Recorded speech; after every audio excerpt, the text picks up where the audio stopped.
আবারও ভারত বাংলা সীমান্ত টপকে অবৈধভাবে ভারতে প্রবেশের পথে বিএসএফ জওয়ানদের হাতে আটক এক বাংলাদেশি যুবক, সাথে আটক ভারতীয় মানব পাচারকারী সহ এক টমটম চালক। ঘটনা উত্তর ত্রিপুরা জেলার ধর্মনগর থানাধীন মালাকার বস্তি বিউপি এলাকায়।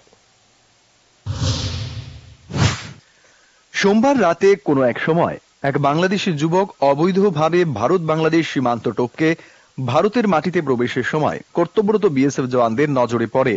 তখন ওই যুবককে আটক করে।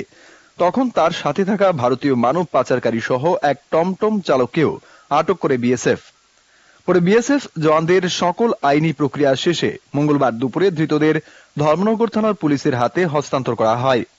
এদিকে ধর্মনগর থানার ইন্সপেক্টর সুলেমান রিয়াং জানান, মালাকার বস্তির অ্যাসিস্ট্যান্ট কমান্ড্যান্ট বিএসএফ জওয়ান দিয়ে এক বাংলাদেশি যুবক সহ ভারতীয় মানব পাচারকারী ও এক টমটম চালককে পুলিশের হাতে হস্তান্তর করেছেন।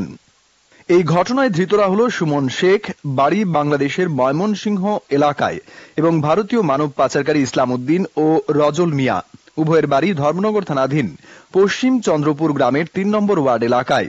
সাথে টমটমটিও আটক করে ধর্মনগর থানায় নিয়ে আসে বিএসএফ জওয়ানরা।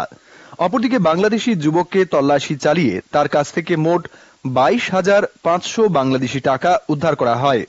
ধৃত বাংলাদেশি যুবক জানায়, সে ভারত ও বাংলাদেশের উভয় সীমান্তের মানব পাচারকারীদের 6,000 টাকা দিয়ে অবৈধভাবে ভারতে প্রবেশ করেছে। সে কাজের উদ্দেশ্যে ভারতে প্রবেশ করেছিল। এ মর্মে ধর্মনগর থানায় 4 নম্বরের পাসপোর্ট অ্যাক্টে একটি মামলা রুজু করে তদন্ত শুরু করেছে পুলিশ। সাথে ধৃতদের বুধবার সকালে ধর্মনগর জেলা ও দায়রা আদালতে সোপর্দ করা হবে বলেও জানিয়েছে পুলিশ। গোটা ঘটনায় সীমান্তের নিরাপত্তা ব্যবস্থা নিয়ে উঠছে নানান প্রশ্ন।